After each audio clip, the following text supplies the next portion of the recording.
Good evening, ladies and gentlemen. Welcome back to another episode here on African Confessions. There is a message that I want to share with you guys, and this message, it comes from a translation of a message that I received. The translation of that message, it reads like this: Hello, my brother, how are you? Can you please post my own story as hidden identity? So my brother, my story, it goes on like this. I am a man who is aged 40 years old.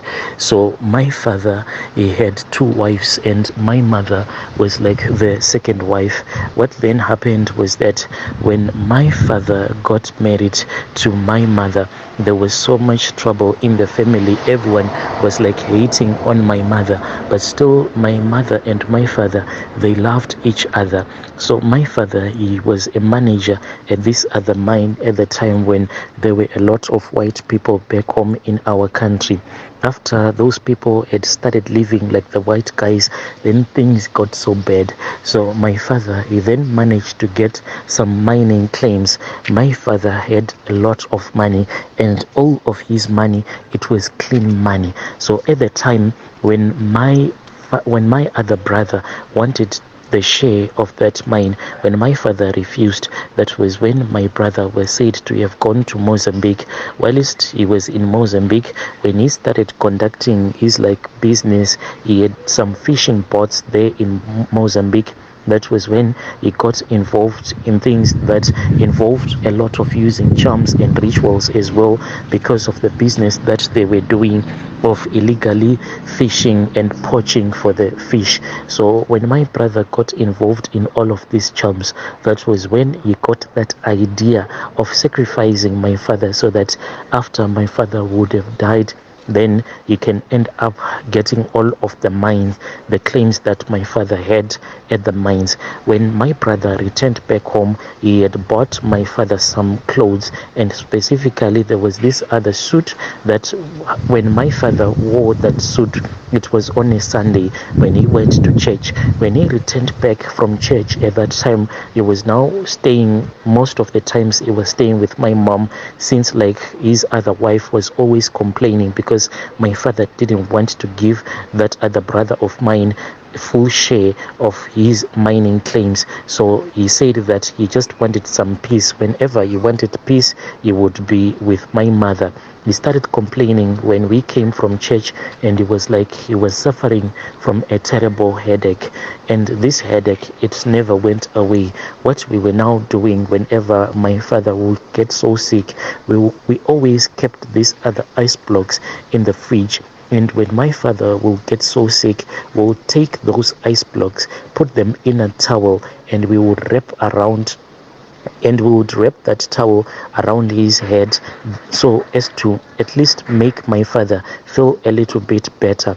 Unfortunately, my father then passed away. When my father passed away, I can say that he was only sick for a couple of days, and that was when he died.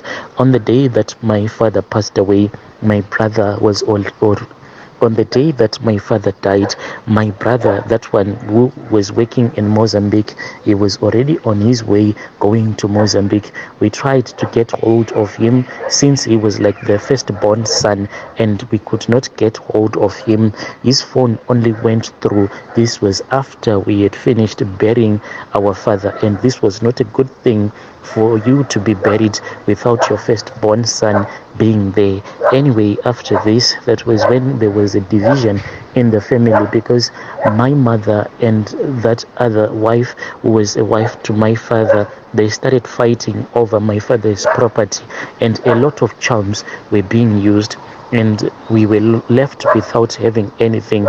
I then traveled from the village and I came to the city. Whilst I was in the city, my brother, that was when I just started hustling, and I had the same gift that my father had.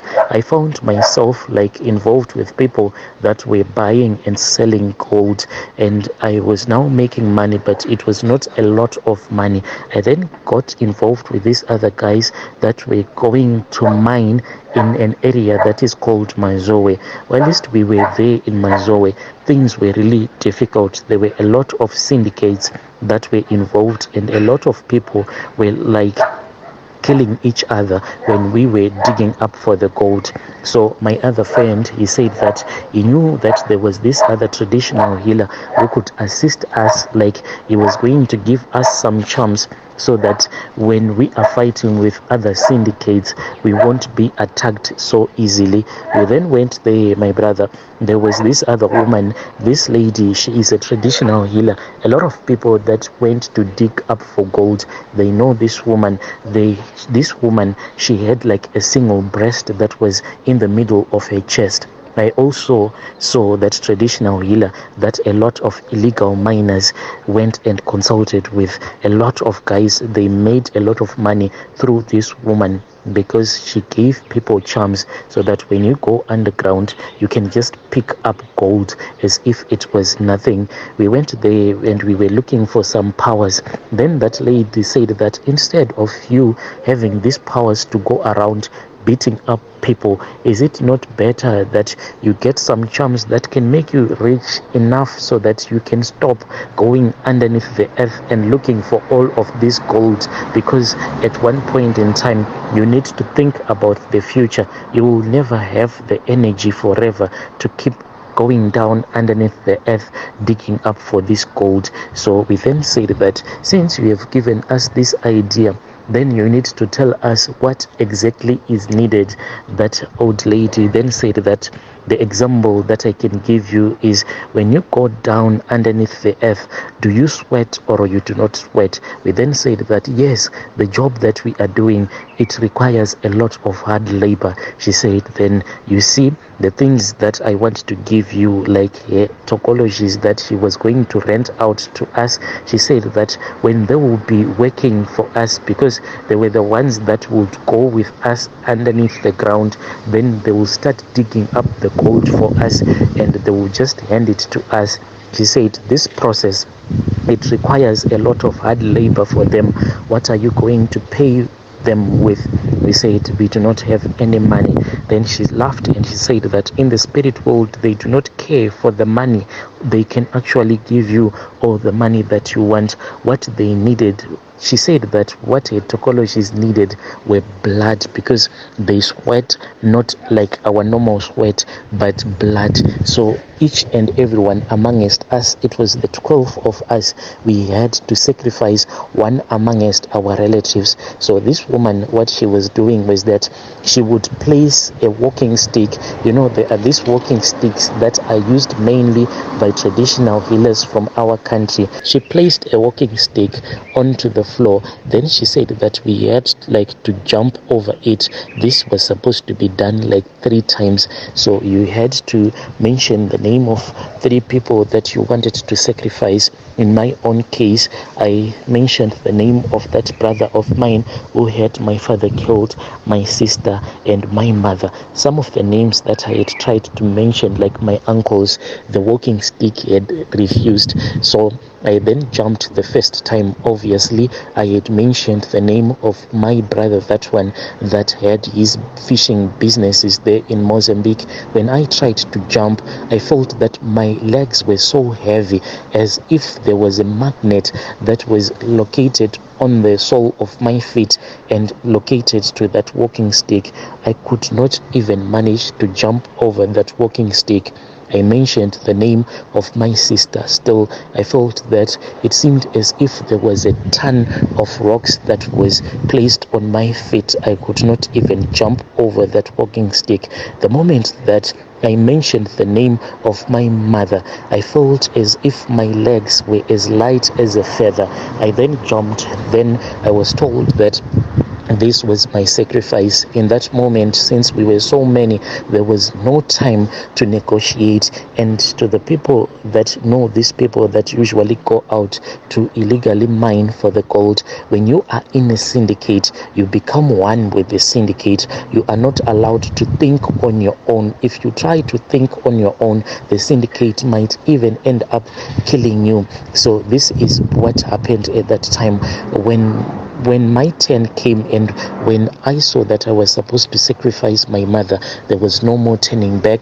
Another guy was actually standing behind me, and he said that he also wanted to sacrifice his own sister, and the first time around the walking stick agreed for him to sacrifice his own sister. After we had sacrificed our relatives, the ones that we had chosen, that healer then told us that we were supposed to go out and dig, and each and every time that we would go underneath the earth, we were not supposed to go in the afternoon. We were only allowed to go underneath the earth late at night, and if it was going to be somewhere around 12 a.m., it was going to be far much better.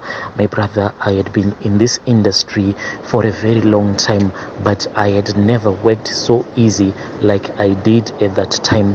When we would go into the mining shafts, my brother, I would even feel as if we are not doing anything. The way that we were working as if we were possessed, just like that traditional healer had promised us. She said that this is what is going to happen to you, my brother. Within a couple of weeks, we had even filled up 3 tippers, and then they were taken to the mill. And when we went there, my brother, that was when we found out that the gold that we had gotten, it was quite a lot of gold, and a lot of people, they started rushing to that same mine shaft where we had dug up all of that gold.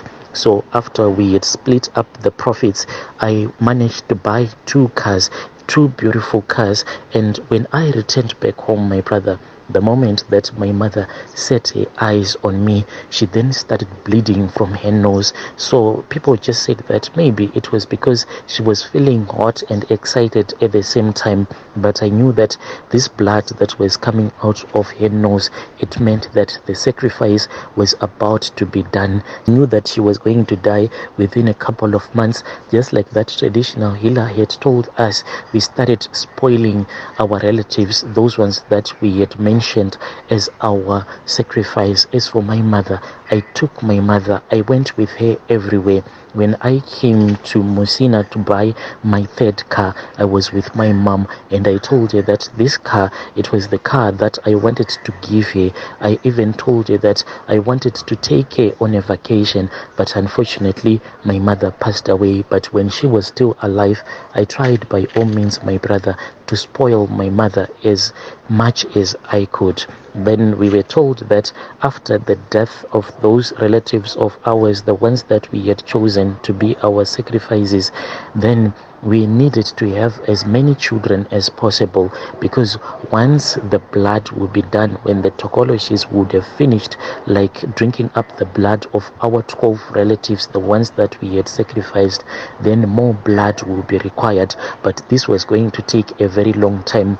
I went on a shopping spree, not like shopping like for material stuff, but shopping for women, my brother. I would make sure that each and every lady that I would date, she will fall pregnant for me. And if I count properly the kids that I have 18 kids that I have from different mothers, and all of these women that I slept with, they do not have any single idea that when I was doing this, when I was sleeping around, it was part of a ritual ceremony that I was performing. Yo, dear listeners, right there was a message that was sent to me by one of our listeners. Then we had to give you this translation. Strange things do happen in this world.